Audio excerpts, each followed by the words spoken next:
तथा देहांतर प्राप्ति धीरस्तत्र न मुह्यति मात्रा स्पर्शास्तु कौन्तेय शीतोष्ण सुख दुःखदा आगमापायिनो नित्या स्थितिक्षस्व भारत यं हि न व्यथयन्ते ते पुरुषं पुरुषर्षभ समदुःखसुखं धीरं सोमृतत्वाय कल्पते नासतो विद्यते भावो नाभावो विद्यते सतः उभयोरपि दृश्यन्त त्वन्नयो सत्त्वदर्शिभिः अविनाशी तु तद्विद्धि येन सर्वम् इदं ततं विनाशम् अव्ययस्यास्य न कश्चित् कर्तुमर्हति अन्तवन्त इमे देहा नित्यस्योक्ताः शरीरिणः अनासीनो प्रमेयस्य तस्माद्युध्यस्व भारत येनं वेत्ति हन्तारं यश्चैनं मन्यते हतम् उद्भूतो न विजानीतो नायं हन्ति न हन्यते न जायते म्रियते वा कदाचित् नयं भूत्वा भविता वा न भूयः अजो नित्यः शाश्वतोऽयं पुराणो न हन्यते हन्यमाने शरीरे वेदविनाशिनं नित्यं येनम् अजमव्ययम् कथं स पुरुषः पार्थ कं घातयति हन्तिकम् वासांसि जीर्णानि यथा विहाय नवानि गृह्णाति नरोपराणि तथा शरीराणि विहाय जीर्णान्यन्याति संयाति नवानि देहि नैनं छिन्दन्ति शस्त्राणि नैनं दहति पावकः न चैनं क्लेदयन्त्यापो न शोषयति मारुतः अच्छेद्योऽयम् अदाह्यम् अक्लेद्यो शोष्य एव च नित्यः सर्वगतः स्थाणु अचलोऽयं सनातनः अव्यक्तोऽयम् अचिन्त्योऽयम् अविकार्योऽयमुच्यते तस्मादेवं विदितैनं नानुशोचितुमर्हसि अथ चैनं नित्यजातं नित्यं वा मन्यसे मृतम् तथापि त्वन्महाबाहो नैवं शोचितुमर्हसि जातस्य हि ध्रुवो मृत्यु ध्रुवं जन्म मृतस्य च तस्मादपरिहार्यर्थे न त्वं शोचितुमर्हसि अव्यक्तादीनि भूतानि व्यक्तमध्यानि भारत अव्यक्तनिधनान्येव तत्र का परिदेवना आश्चर्यवत् पश्यति कश्चिदेनम् आश्चर्यवत् वदति तथैव चान्यः आश्चर्यवच्चैनमन्यः शृणोति श्रुत्वाप्यनं वेद न चैव कश्चित् देहि नित्यम् अवधूयम् देहे सर्वस्य भारत तस्मात् सर्वाणि भूतानि न त्वं शोचितुमर्हसि। स्वधर्मम् अपि चावेक्ष्य न विकम्पितुमर्हसि धर्म्याधियुद्धे श्रेयोऽन्यः क्षत्रियस्य न विद्यते यदृच्छया चोपपन्नं स्वर्गद्वारम् अपावृतम् सुखिनः क्षत्रियः पार्थ लभन्ते युद्धमीदृशम् अथ चित्तम् इमं धर्म्यं संग्रामं न करिष्यसि ततः स्वधर्मं कीर्तिं च हित्वा पापम् अवाप्स्यसि अकीर्तिं चापि भूतानि कथयिष्यन्ति ते व्ययम् सम्भवितस्य च कीर्तिम्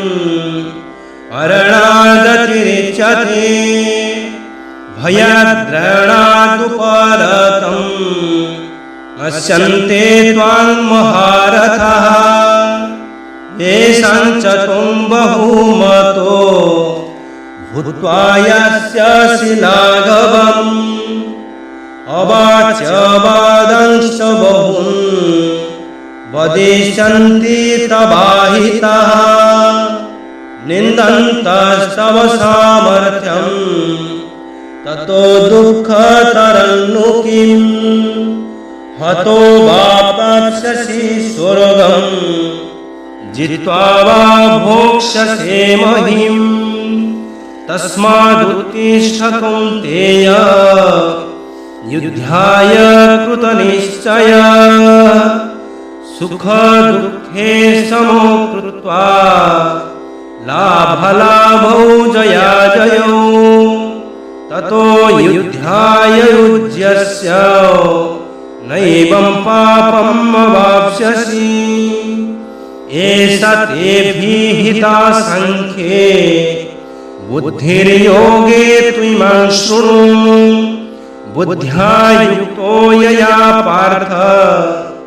कर्मबन्धं प्रहास्यसि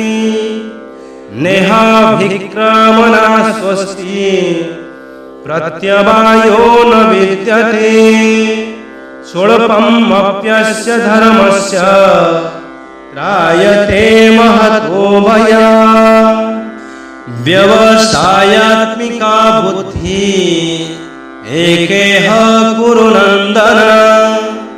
बहुशाखाह्यनन्ताश्च बुद्धयो व्यवसायिनां यामिमां पुष्पितं वाचं प्रवदन्त्यविपस्थितः वेदवादरतः पार्थ नान्यदस्तीति वादिनः कामात्मानः स्वर्गपरा जन्म कर्म फलप्रदाम्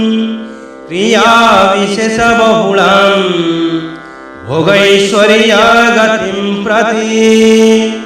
भोगैश्वर्या प्रसक्तानां तयापहृतचेतसाम् व्यवसायात्मिका बुद्धिः समाधौ न विधीयते त्रैगुण्यविषया वेदा निस्त्रैगुण्यो भवार्जुन निर्द्वन्द्वो नित्यसत्त्वस्थो निर्योगक्षेम आत्मवान् यावानर्थ उदपाने सर्वतः सम्प्लुतोदके तावान् सर्वेषु वेदेषु ब्राह्मणस्य विजानतः कर्मण्येवाधिकारस्ते मा फलेषु कदाचन मा कर्मफलहेतुर्भूः मा ते सङ्गस्तु कर्मणि योगस्थः कुरु कर्माणि संगं त्यक्त्वा धनञ्जय सिद्ध्यसिद्ध्योः समो भूत्वा समत्वं योग उच्यते दूरेण ह्यवरं कर्म बुद्धियोगा धनञ्जय बुद्धौ शरणमन्निच्छ कृपणः फलहेतवः बुद्धियुक्तो जहात्येह उभे सुकृत दुष्कृते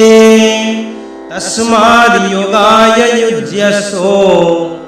योगः कर्मसु कौशलम् कर्मजं बुद्धियुक्ता हि फलं त्यक्त्वा मनीषिणः जन्मबन्धा विनिर्मुक्ताः पदं गच्छन्त्यनामयम् यदा ते मोहकल्लेणं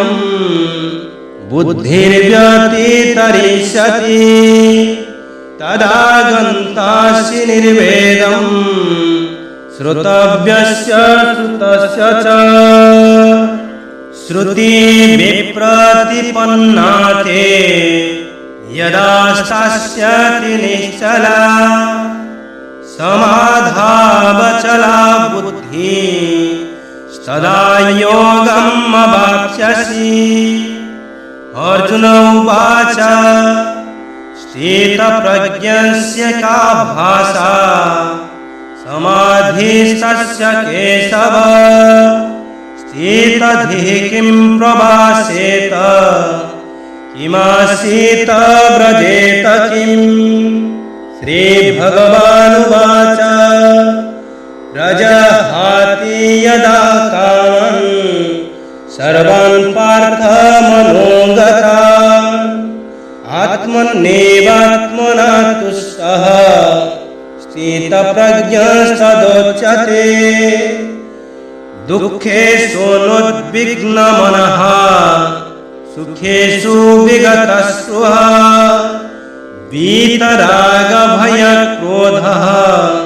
स्थितधीर्मुनिरुच्यते। यः सर्वत्रानभिस्नेहः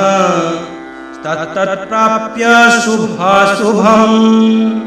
नाभिनन्दति न द्वेष्टि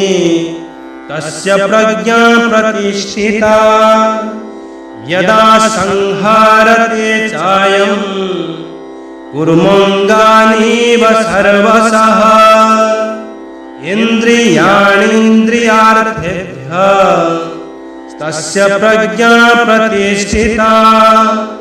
विषया विनिवर्तन्ते निराहारस्य देहिनः रसावर्जं रसोऽप्यस्य परं दृष्ट्वा निवर्तते। यततो ह्यपि कौन्तेय पुरुषस्य विपस्थितः इन्द्रियाणि प्रमाथीनि हरन्ति प्रसभं मनः तानि सर्वाणि संयम्य युक्तासीत मत्परः। वशे हि यस्येन्द्रियाणि तस्य प्रज्ञा प्रतिष्ठिता। ध्यायतो विषयान् पुंसः सङ्गस्तेषुपजायते